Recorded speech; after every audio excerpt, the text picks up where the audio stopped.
अस्सलाम वालेकुम, क्या हाल है आपके? ठीक ठाक है। Welcome back to my YouTube channel.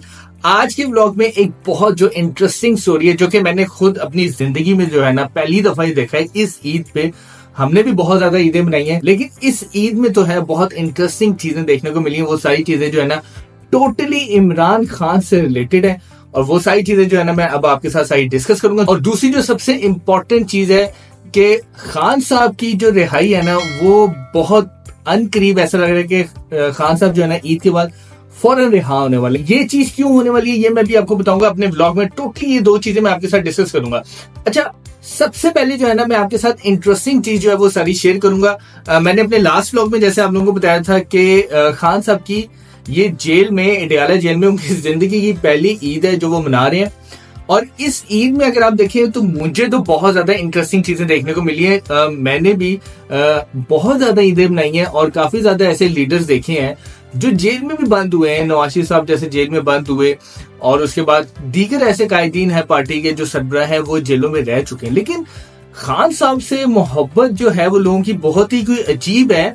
और इस ईद में देखने को इतना डिफरेंट चीजें देखने को मिली कि अगर आप देखें सोशल मीडिया पे लोगों ने खान साहब के लिए बकायदा कार्ड पोस्ट किए। और इससे ज्यादा इंटरेस्टिंग बात मैं आपको बताऊं तो बहुत ज्यादा ऐसे लोग हैं जिन्होंने बकायदा अडयाला जेल के एड्रेस पे खान साहब के लिए कार्ड पोस्ट किए। मैंने ये जब चीजें देखी और मैं जब ये खुद ये सोशल मीडिया के ऊपर देख रहा था मैं तो इतना हैरान हुआ कि खान साहब ने तो पहली ईद अपनी जेल में मनाई, लेकिन लोगों ने खान साहब को नहीं छोड़ा। खान साहब जेल में थे, उनके लिए बकायदा उन्होंने कार्ड्स अडयाला जेल पर पोस्ट करवाए। कई लोगों ने वॉइस नोट सोशल मीडिया पे भेजे और ये सारी चीजें जो है ना सोशल मीडिया के ऊपर लोगों ने पोस्ट भी की हैं। आप ये देख सकते हैं, सोच सकते हैं कि लोगों की मोहब्बत का ये लेवल है कि लोग जो है, अगर देखें मैं अगर आपसे एक रियलिटी की बात करूं तो बहुत से ऐसे सरबराह हैं जो जेल गुजार चुके हैं, लेकिन लोगों ने उस तरह की मोहब्बत नहीं दिखाई जो लोगों ने इमरान खान के लिए दिखाई है। अब मैं आपको एक और इंटरेस्टिंग चीज बताऊं, मैंने आप लोगों को जैसे बताया था कि ईद पर खान साहब के लिए लोगों ने एहतजाज भी किया और आप ये देखें कि लोगों ने अडयाला जेल के बाहर और पिंडी की अवाम ने तो खास तौर पर अडयाला जेल के बाहर एहतजाज किया, प्ले कार्ड्स लिए, खान साहब की तस्वीरें ली और वहां जाकर ना बागी ना गद्दार, कैदी नंबर 804 के नारे लगा दिए। आप देखें, आपको क्या लगता है कि खान साहब तक की बातें नहीं जा रही होती? 100% जा रही होती है। खान साहब को नजर आ रहा होता है। मैं आपको क्यों कह रहा था कि खान साहब की रिहाई जो है 10-15 दिन पहले हो सकती थी, लेकिन खान साहब की जो पिछले दिनों कुछ सख्त स्टेटमेंट थी जो उन्होंने सहाफियों के जरिए दी, वो जो है ना थोड़ा सा उनकी रिहाई में मसला डल गया उसकी वजह से। अब ये सख्त स्टेटमेंट्स क्यों होती हैं?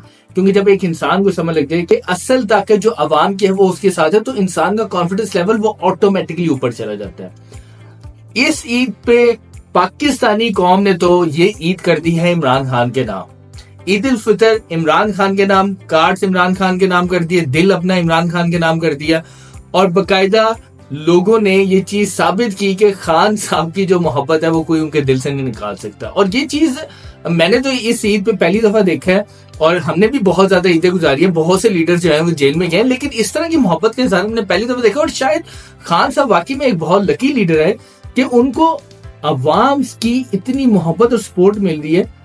और ये शायद मैं गलत हो सकता हूँ कि जब वो 9 अप्रैल को रजीम चेंज के जरिए हुकूमत से निकले थे तो उन्होंने खुद एक जगह जहां वो बेसिकली लोगों के साथ खिताब किया था तो उन्होंने कहा कि मैं जब मेरी हुकूमत गई तो मैं जब घर गया तो मेरा दिल नहीं था कि मैं फोन देखूं या मैं किसी के साथ फोन पे बात भी करूं। तो उन्होंने कहा कि चलो मैं जो है ना कोई फिल्म देख लेता हूँ। तो कहते कि जब मैंने बाद में कुछ देर बाद जो मैंने मोबाइल देखे तो इतने मैसेजेस, मैंने कहा पता नहीं क्या हुआ। तो मैंने जब टीवी देखा तो लोगों ने इतना एहतजाज किया।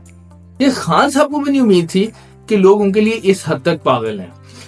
तो ये ईद जो थी बड़ी इंटरेस्टिंग थी। देखिए, मैं एक चीज ये जानता हूँ कि Imran Khan no doubt current situation में अगर आप देखें तो वो अवाम के दिलों में जो है बस चुके हैं, उनके वो निकालना बहुत मुश्किल है। और ये मैं आपको एक बात बताऊं, ना कि सिर्फ इमरान खान की पार्टी के लोग और अब तो उनके मुखालफिन भी ये बात कहने लग गए।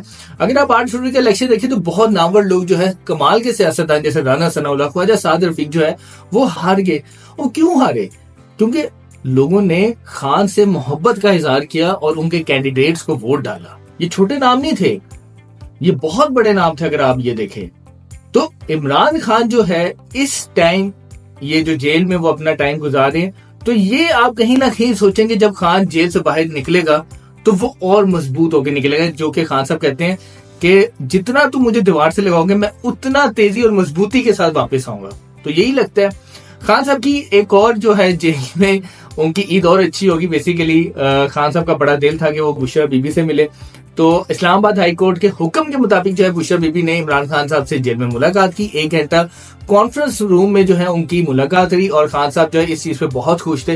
देखिए बाकी जो कैदी होते हैं उनकी भी उनके घर वालों से मुलाकात कराई जाती है ईद के रोज, तो खान साहब का ये दिल था, खान साहब ने ख्वाहिश भी की थी। तो इस्लामाबाद हाई कोर्ट के हुक्म के मुताबिक बुशरा बीबी की इमरान खान साहब से मुलाकात कराई गई। 1 घंटा की मुलाकात रही और फिर उसके बाद जो है बुशरा बीबी वापस बनी गाला चली गई। तो मेरे लिए तो ये बहुत इंटरेस्टिंग चीज थी कि मैं आप लोगों के साथ ये लाजमी शेयर करता, और मेरे लिए इंटरेस्टिंग इसलिए थी कि खान साहब से जो मोहब्बत का लेवल हो गया लोगों का वो इस हद तक चला गया कि वो जेल में बैठा है तो उसको अटियाला जेल में जो है ना उनको बकायदा कार्ड पोस्ट करे। तो ये खान साहब is a very lucky person जो इतने बड़े लीडर बन चुके हैं और अवाम इस हद तक उनसे मोहब्बत करती है कि उनको भूल ही नहीं पा रही। अच्छा, दूसरी जो सबसे इंपॉर्टेंट न्यूज थी, मैंने जैसे अपने लास्ट व्लॉग्स में आप लोगों को पहले बता दिया था कि खान साहब की जो रिहाई ईद के बाद कंफर्म हो रही है और इसके काफी ज्यादा इम्कान नजर आ रहे हैं। बहुत सारे जो साफी है वो अब जो है खुल के इसके ऊपर डिबेट करने लगे। अच्छा, ये चीज मैं क्यों कहता हूँ, मैं उसकी साथ साथ आपको एग्जांपल इससे देता हूँ। देखिए ईद से पहले जो इद्दत केस था उसमें जो बेसिकली सरकारी वकील थे राना हसन साहब, ये बेसिकली प्रोसिक्यूटर भी थे, तो उन्होंने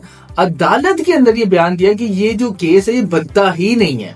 इसका मतलब क्या है कि ये केस 2 फ्रीकैन के दरमियान है, मीन्स खैबर मनीका के और इमरान खान के दरमियान है। तो इसका ये मतलब नहीं कि आप बीच में कोई तीसरी पार्टी को भी ऐड कर दें। तो उसके बाद जो है अब जो है करंटली उनका तबादला हो चुका है और ये मैंने आपको पहले कहा था कि आपको ये चीजें नजर आएगी। ये ईद के बाद देखिए सैफर केस है और सैफर केस भी 99% चांस है, बहुत ज्यादा लोग सहाफी इसके ऊपर बात करें कि वो केस फारिग हो जाएगा, उड़ जाएगा। और सेम केस फॉर इद्दत केस, ये इद्दत केस में जो उनको सजा मिली है तो सरकारी वकील जो हुकूमत का वकील है उससे बात किया कि ये केस ही नहीं बनता, तो इट मींस ये केस भी फारिग होने वाला है।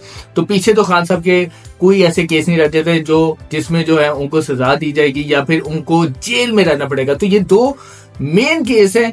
अलकादिर जो है वो चल रहा है लेकिन उसमें भी खान साहब आराम से बरी हो जाएंगे। तो खान साहब के ऊपर जितने भी ये केसेस हैं आने वाले दिनों में, ईद के बाद मैं आपको बता दूं 2-3 दिन रह गए, आजकल जो ईद की छुट्टियां चल रही हैं, ईद के बाद तहरीक इंसाफ ने बड़ा एग्रेसिवली आना है। ये मैंने आपको पहले भी बता दिया था, अपने जलसों का आगाज करने जा रहे हैं। ग्रैंड अलायंस जो मैंने आपको बताया था कि ग्रैंड अलायंस बनेगा जिसमें जो है अख्तर मैंगल साहब शामिल होंगे और उनका पहला जलसा वेरी इंटरेस्टिंग बलोचिस्तान से वो बेसिकली अपने जलसों का आगाज कर रहे हैं और उसके बाद जो है बाकायदा तहरीकों का आगाज होगा। तो खान साहब ने उनको गो हेड दे दिया। और ये मैं आपको एक और इंटरेस्टिंग न्यूज बता दूं कि पाकिस्तान तहरीक इंसाफ की जो पॉलिटिकल कमेटी है उसमें 2 बंदों की एडिशन हुई, जिसमें एक है मोना सलाई साहब और दूसरे हैं जुल्फी बुखारी साहब। इन 2 बंदों को ऐड किया और ये खान साहब की इजाजत के बाद हुआ। खान साहब ने कहा कि इन 2 बंदों को ऐड किया जाए। तो खान साहब ने अब ईद के बाद जो है प्रॉपर्ली प्लान बना दिया कि इस हुकूमत के खिलाफ तहरीक कैसे जानी है। मौलाना फजल रहमान ने भी कहा था कि मैं